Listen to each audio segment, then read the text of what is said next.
Anti-test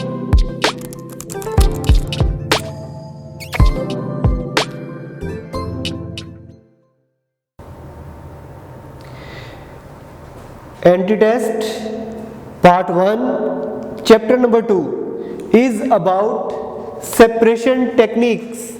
और आप अभी जो सेपरेशन टेक्निक पढ़ रहे हो that is called as filtration. तो फिल्ट्रेशन में बेसिकली हम सॉलिड को जो सॉल्युबल हो वाटर में अलग करते हैं उस सॉलिड से जो कि इनसॉल्युबल हो वाटर में, इसे आप बोलते हो फिल्ट्रेशन। और इसमें analysis that is done by way which is called as qualitative analysis and quantitative analysis. Qualitative analysis में आप जानते हो कि किसी सैंपल के अंदर कौन कौन से एलिमेंट मौजूद है, और क्वांटिटेटिव एनालिसिस में उनकी अमाउंट जान लेते हो।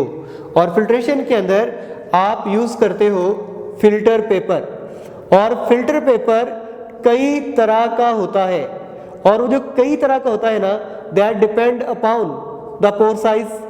अगर पोर साइज बड़ा होगा तो ऐसा सॉलिड जिसका साइज बड़ा हो उससे फिल्टर होगा, और अगर फिल्टर पेपर का साइज छोटा होता जाए तो बड़े स्मॉल पार्टिकल उससे फिल्टर हो सकते हैं। और कुछ ऐसे फिल्टर पेपर भी हैं जो जर्म्स को और पैथोजेंस को फिल्टर करने के लिए यूज होते हैं, उन्हें आप बोलते हो micro filter paper. I mean to say कि पोर साइज के लिहाज से कि जिस तरह के सैंपल को फिल्टर करना हो फिल्टर पेपर मार्केट के अंदर अवेलेबल है।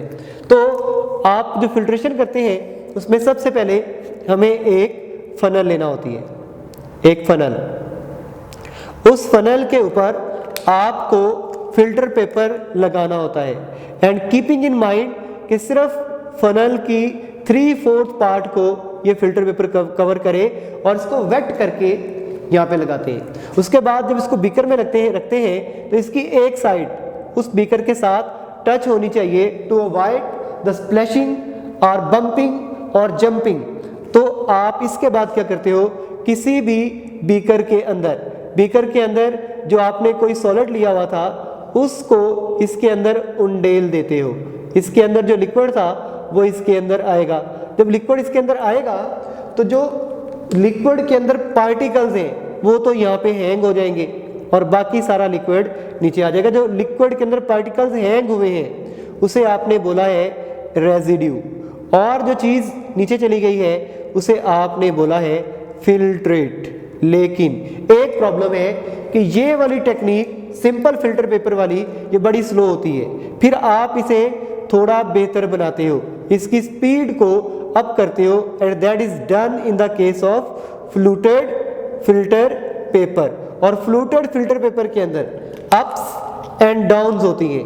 अप्स एंड डाउन्स का मतलब कि उसके अंदर कर्व्स बनी होती हैं, उन कर्व्स के अंदर कंपैरेटिवली स्पीड फास्टर हो जाती है। और जब आपने फिल्टर पेपर को ओपन करना होता है तो that is open at apex angle, और apex angle is slightly greater than 60 degree. तो फिल्टर पेपर जो आपने यहाँ लगाया है इसको आप बनाते कैसे हो। एक आम तौर पे वाटमैन फिल्टर पेपर साइंटिस्ट का नाम है जिसने variety of filter paper invent किए हैं। आप इसकी एक फोल्ड को एक फोल्ड के ऊपर रख देते हो, फिर इसको मजीद फोल्डिंग करते हो, तो जब खोलते हो तो खोलते हुए एक साइड एक तरफ होती है और 3 साइड्स एक तरफ होती हैं। ये फ्लूटेड फिल्टर पेपर भी बनाया जा सकता है, ये आम फिल्टर पेपर है। तो फ्लूटेड फिल्टर पेपर के अंदर क्या होती है, अप्स एंड डाउन्स होती है, उसके अंदर कर्व्स बनी होती है। आप इसी फिल्टर पेपर को जब फोल्डिंग करते जाओ और उसे प्रेस करो, और उसके बाद जब आप इसे ओपन करोगे तो such type of filter paper is going to be called as fluted filter paper. और इसके अंदर क्या होता है कि जब इसके अंदर लिक्विड डालते हैं तो इसकी दीवारों पर प्रेशर बढ़ जाता है, और प्रेशर बढ़ने से ये कंपैरेटिवली फास्टर हो जाता है। इसके अलावा we may have a option of crucible, और जो क्रूसिबल्स हम जनरली यूज करते हैं that may be Gooch crucible and that may be sintered glass crucible. और अगर आप गूस क्रूसिबल की बात करो तो इसमें हम लोग एक फ्लास्क लेते हैं और उस फ्लास्क के अंदर आप एक सक्शन पंप लगा देते हो, सक्शन पंप। और इसके बाद यहाँ पे जो इसका ये वाली जो इसका माउथ होता है ये थोड़ा बड़ा होता है। आप यहाँ पे फिल्टर पेपर लगाते हो, ये फिल्टर पेपर है और इसके अंदर छोटे छोटे से सुराख होंगे। फिर आप सॉल्यूशन को यहाँ उंडेल दोगे। जब सॉल्यूशन को यहाँ उंडेलोगे और अंदर से सक्शन अप्लाई होगी तो बड़ा रैपिडली ये टेक्निक बड़ी फास्ट है। इससे फौरन जो लिक्विड होगा वो नीचे चला जाएगा और सॉलिड ऊपर बैठा रहेगा। लेकिन इसका एक नुकसान है कि ये इग्निट हो सकती है। ये जो फिल्टर पेपर है इसको आग लग सकती है जब आप यूज करते हो KMnO4 या आप यूज करते हो कंसंट्रेटेड HCl। तो इसे कैसे बचाया जाए, फिल्टर पेपर को कैसे बचाया जाए, इसके ऊपर फिर हम लोग एस्बेस्टोस मैट लगा देते हैं। And asbestos mat is non combustible fabric, इसको आग नहीं लगती। इस तरह जो बड़े हार्श केमिकल्स हैं वो भी फिल्टर हो सकते हैं। इसके अलावा क्रूसिबल की एक और टाइप भी है and that is called as sintered glass crucible. इसके अंदर पोर साइज कंपैरेटिवली थोड़े बड़े होते हैं और ये स्टील मेड होती है। और इस क्रूसिबल को जब ये सिंटर्ड ग्लास क्रूसिबल होगा तो आप बार बार यूज कर सकते हो। इसके अंदर फिल्टर पेपर चेंज करने की जरूरत नहीं होती। Then we are talking about sublimation. तो सब्लिमेशन में आप क्या करते हो, आमतौर पर सॉलिड कन्वर्ट होता है लिक्विड में और लिक्विड कन्वर्ट होता है गैस में। लेकिन जब आप सब्लिमेशन यूज करते हो तो लिक्विड में नहीं जाता सॉलिड, डायरेक्ट गैस में जाता है, वेपर्स में जाता है और वेपर्स वापस डायरेक्ट गैस में आते हैं। That is a real phenomena of sublimation. और जिनके अंदर सब्लिमेशन होती है वो जैसे कि आयोडीन, जैसे कि नेफ्थलीन और इसके अलावा बेंजोइक एसिड और इसके अलावा अमोनियम क्लोराइड और बहुत सारे हो सकते हैं। यहाँ पे एक बड़ा टेक्निकल क्वेश्चन है। तो क्वेश्चन ये है कि आपसे पूछा जाता है कि बताओ सब्लिमेशन के अंदर क्या ये बात सही है कि सब्लिमेशन के अंदर बॉइलिंग पॉइंट और मेल्टिंग पॉइंट सेम होते हैं? यस, किसी भी मटेरियल का इनमें से उसका बॉइलिंग पॉइंट और उसका मेल्टिंग पॉइंट सेम होते हैं। वो कैसे? आप इसको देखो, सॉलिड कन्वर्ट होता है लिक्विड में तो आपसे बोलते हो मेल्टिंग पॉइंट, और लिक्विड कन्वर्ट होता है गैस में, आपसे बोलते हो बॉइलिंग पॉइंट। तो ये दोनों एक ही वक्त में हो रहे हैं। जब ये दोनों एक ही वक्त में हो रहे हैं तो इट मीन्स कि सब्लिमेशन के अंदर मेल्टिंग पॉइंट और बॉइलिंग पॉइंट बराबर होते हैं। लिहाजा आपसे अगर पूछा जाए कि आयोडीन और सैंड को आप कैसे सेपरेट करोगे तो आप कहोगे कि हम इन्हें सेपरेट करेंगे बाय सब्लिमेशन, क्योंकि सैंड सबलाइम नहीं है, इसके अंदर ये प्रोसेस नहीं होगा। आयोडीन क्या होगी, ये फौरन कन्वर्ट हो जाएगी वेपर्स में हीट करने पर, लेकिन सैंड वेपर में बड़े हाई टेम्परेचर पर जाकर लिक्विड में कन्वर्ट होती है। तो इसका मतलब कि ये बड़ी आसानी से सेपरेट हो जाएगा। इसी तरह अगर आपसे फिल्ट्रेशन के बारे में पूछा जाए कि बेरियम सल्फेट और सोडियम क्लोराइड को आप किस टेक्निक से अलग करोगे तो फिल्ट्रेशन से करोगे। वो कैसे? सोडियम क्लोराइड वाटर में हल हो जाएगा और हल होने के बाद नीचे चला जाएगा, जबकि बेरियम सल्फेट वाटर में हल नहीं होता तो ऊपर पड़ा रहेगा रेजिड्यू के तौर पर। लिहाजा जब इनको सेपरेट करना हो तो फिल्ट्रेशन, और अगर इन दो को सेपरेट करना हो तो sublimation. And third one is crystallization. और क्रिस्टलाइजेशन के अंदर आप कंपाउंड को, आप अपने प्रोडक्ट को प्योरीफाई करते हो, और जब से प्योरीफाई करते हैं तो प्योर करते हुए हम उसकी नीडल लाइक स्ट्रक्चर्स बनाते हैं, उसका नीडल लाइक स्ट्रक्चर बनता है, तो क्रिस्टल बनने की वजह से इस प्रोसेस को आप बोलते हो क्रिस्टलाइजेशन। तो क्रिस्टलाइजेशन के अंदर very first is choice of solvent. तो सॉल्वेंट की चॉइस करते हुए हम लोग हिट एंड ट्रायल मेथड को अडॉप्ट करते हैं, और सबसे अच्छा सॉल्वेंट दैट इज वाटर। और आपसे बोलते हो कि ये है आपके पास एक यूनिवर्सल सॉल्वेंट। इसके बाद बड़ा अच्छा सॉल्वेंट होता है एथेनॉल, और अगर एथेनॉल 100% प्योर हो तो आप इसे बोलते हो रेक्टिफाइड स्पिरिट, और अगर ये 95% प्योर हो तो आप इसे बोलते हो एब्सोल्यूट अल्कोहल। तो आपने जो सॉल्यूट लेना होता है उसमें एक प्योर कंपाउंड है और एक इम्प्योर कंपाउंड होता है। जो प्योर कंपाउंड होता है ना वो तो क्रिस्टल में कन्वर्ट हो जाएगा, लेकिन इम्प्योर कंपाउंड क्रिस्टल में कन्वर्ट नहीं होता, और वो सॉल्वेंट में डिसॉल्व भी नहीं होना चाहिए। चॉइस ऑफ सॉल्वेंट का ध्यान करते हुए हमें यह ध्यान करना होगा कि ऐसा सॉल्वेंट लें जिसमें सॉल्यूट डिसॉल्व ना हो। तो एक पॉइंट हो गया चॉइस ऑफ सॉल्वेंट का। इसके बाद जब हम सॉल्वेंट चूज कर चुके होते हैं तो हम उसका बनाते हैं सैचुरेटेड सॉल्यूशन। उसके बाद हम उसकी करते हैं फिल्ट्रेशन। अब ध्यान में रहे कि मैंने कहा कि एक सॉल्यूट वाटर में हल हो जाएगा तो वो तो फिल्टर होके नीचे चला जाएगा, और दूसरा वाटर में हल नहीं होगा, उससे हमने छुटकारा हासिल कर लिया। लेकिन अब मसला ये है कि वो जो सॉल्यूट नीचे वाटर में गया है उसको अलग करने, तो उसको अलग करने के लिए फिर सारे इसके बाद हम अगले काम करते हैं। नंबर 1 हम क्या करते हैं, हम इसको फिल्टर करने के बाद इसकी कूलिंग करते हैं। जैसे ही कूलिंग करेंगे तो कूलिंग करते हुए आपको क्रिस्टल्स कलेक्ट होंगी, that is called as collecting crystals. जब क्रिस्टल्स कलेक्ट होंगी तो कूल करते हुए 3 तरीके, एक तो आप स्लो कूलिंग करो, स्लो कूलिंग करोगे तो क्रिस्टल का साइज बड़ा हो जाएगा, केक बन जाएगा वो, और अगर फास्ट कूलिंग करोगे तो क्रिस्टल डेवलप ही नहीं हो पाएगी। The best way is to do a moderate cooling. इसके बाद कूलिंग करने के बाद हमने करना होती है ड्राइंग, और ड्राइंग में कई तरीके मौजूद हैं। नंबर 1 आप ड्राइंग कर लो ओवन में, लेकिन इसका नुकसान है कि अक्सर ऑर्गेनिक कंपाउंड ओवन में हीटिंग के दौरान इवेपोरेट हो जाते हैं, तो ये ज़्यादा फायदेमंद नहीं है।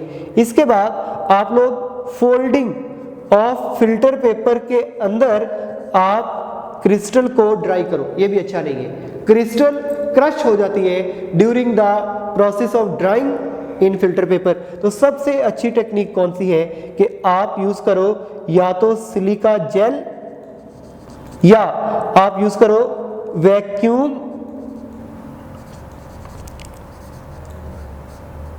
डिस्टिलेशन, ये सबसे अच्छी टेक्निक है। और इसके अलावा आप लोग डिहाइड्रेटिंग एजेंट यूज कर सकते हो, like phosphorus pentoxide, like sulphuric acid और मैग्नीशियम परक्लोरेट, ये भी वाटर को रिमूव कर देते हैं। And the last one is, अगर तो बनने वाली क्रिस्टल का कोई कलर नहीं है तो आप ये 7वां पॉइंट नहीं करते हो, लेकिन अगर क्रिस्टल का कोई कलर हो तो आप उसे एनिमल चारकोल में जब डालते हो और उससे उसका कलर रिमूव हो जाता है। तो इस तरह crystallization is done in 7 steps. Solvent extraction में ऐसे सल्यूट को आप अलहदा करते हो। सॉल्वेंट एक्सट्रैक्शन में ऐसे सल्यूट को आप अलहदा करते हो जो कि वोलेटाइल होता है और थर्मली अनस्टेबल होता है और बड़ी थोड़ी मकदार में स्मॉल अमाउंट के अंदर दस्तयाब होता है। तो फिल्ट्रेशन के अंदर आप लोग एक सेपरेटिंग फनल यूज करोगे और इस सेपरेटिंग फनल के अंदर आप डालोगे ऐसे सॉल्वेंट्स को जिनमें से एक लाइक डिसॉल्व लाइक के फिनोमेना के मुताबिक हमारे पास हमारे सॉल्वेंट में डिसॉल्व हो जाएगा और दूसरा डिसॉल्व नहीं होगा। मिसाल के तौर पर आपके पास ये मौजूद है वाटर, ये आपको वाटर मौजूद है और इस वाटर के अंदर हमने डाल दिया ऑयल, ये ऑयल है, इसके अंदर ये ऑयल है। अब ऑयल एक सॉल्यूट है और वाटर एक सॉल्वेंट है। आपको लाइक डिसॉल्व्स लाइक के फिनोमेना के मुताबिक एक ऐसा सॉल्वेंट यूज करना होगा जिसके अंदर ऑयल ज्यादा हल हो जाए। तो मैंने क्या किया, मैंने इसके अंदर ईथर डाल दिया। तो ईथर क्या है, ईथर एक सॉल्वेंट है, लेकिन कौन सा सॉल्वेंट है, ऑर्गेनिक। और ऑयल भी क्या है, एक सॉल्यूट है लेकिन ऑर्गेनिक। वाटर एक सॉल्वेंट है लेकिन इनऑर्गेनिक। तो ये दोनों एक जैसे हैं, लिहाजा क्या होगा, जैसे ही मैंने इसके अंदर ईथर डाला तो ईथर की एक लेयर बन जाएगी और वो लेयर ज्यादा से ज्यादा ऑयल को अपने अंदर ले जाएगी। सारा ऑयल एक बार नहीं, ज्यादा ऑयल को अपने अंदर ले जाएगी। फिर हम क्या करते हैं, हम लोग रिपीटेड एक्सट्रैक्शन करते हैं। हम ये प्रोसेस बार बार रिपीट करते हैं जिससे सारे का सारा ऑयल ईथर के अंदर चला जाएगा और ईथर की जो लेयर बनेगी ना वो अपर लेयर होगी। ये बड़ा अच्छा एमसीक्यू है कि अपर लेयर कब बनती है और लोअर लेयर कब बनती है। तो अपर लेयर बनती है जब आप यूज करो ईथर, जब आप यूज करो बेंजीन, जब आप यूज करो टोल्यूइन, ये जब आप यूज करते हो एसीटोन, इनके लिए अपर लेयर बनती है। लेकिन अगर आप कभी कार्बन टेट्राक्लोराइड ले लो या क्लोरोफॉर्म ले लो तो ये चूंकि भारी होते हैं तो इनके लिए लेयर लोअर लेयर बनती है, इनके लिए अपर लेयर नहीं होती। तो सॉल्वेंट एक्सट्रैक्शन के अंदर आप कैसे परफॉर्मेंस कर रहे हो, फॉर एग्जांपल आपके पास मौजूद है आयोडीन, आप इसे आयोडाइड लाइक पोटेशियम आयोडाइड के अंदर डिसोल्व कर दो and that is taken in carbon tetrachloride, तो इससे बनेगा try iodide that is in aqueous solution. तो ये फॉलो करते हैं डिस्ट्रीब्यूशन लॉ को and distribution law is concentration in organic phase over concentration in aqueous phase. और यहां पर जो कंसंट्रेशन इन ऑर्गेनिक फेज है उसके अंदर होगा iodine that is dissolved in carbon tetrachloride over try iodide and that is dissolved in aqueous solution. और इनका जो कलर होगा वो ब्राउन होगा और इसका जो कलर होगा वो पर्पल होगा। इस तरह अगर कभी आयोडीन होगी तो इसका मतलब है उसका कलर ब्राउन होगा और अगर वो ट्राई आयोडाइड बन जाएगा तो उसका कलर पर्पल होगा। अब इससे कैसे हम कंपोनेंट को अलहदा करते हैं, जरा ध्यान करिएगा। अगर आपको ट्राई आयोडाइड हो, इसका मतलब आपने आयोडीन को आयोडाइड में डाला हो और वो इसके अंदर वाटर के अंदर मौजूद होंगी तो वो ट्राई आयोडाइड होगा, उस वक्त कलर पर्पल होगा। फिर मैं उसके अंदर कार्बन टेट्राक्लोराइड डाल दूंगा। अगर कार्बन टेट्राक्लोराइड डालूंगा तो ये ट्राई आयोडाइड आयोडीन में कन्वर्ट होगा। क्यों?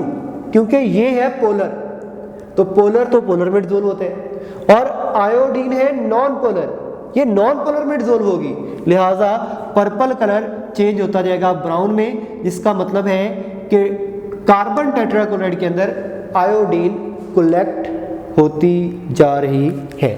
The last one is chromatography.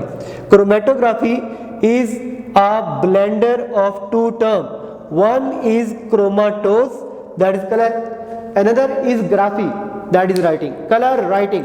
और इसके अंदर दो तरह के फेज होते हैं, एक फेज को आप बोलते हो स्टेशनरी फेज, एक को बोलोगे आप स्टेशनरी फेज और दूसरा होता है मोबाइल फेज। स्टेशनरी फेज क्या है? जो स्टॉप्ड हो, जो मूव ना करे, और ये या तो सॉलिड होता है या लिक्विड होता है, ये कभी गैस नहीं होता।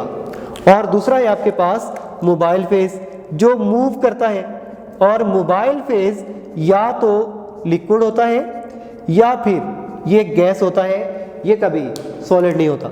और स्टेशनरी फेज अगर कभी सॉलिड हो तो इस क्रोमेटोग्राफी का नाम होगा एडजॉर्प्शन क्रोमेटोग्राफी, और इसकी एग्जांपल है TLC, that is thin layer chromatography.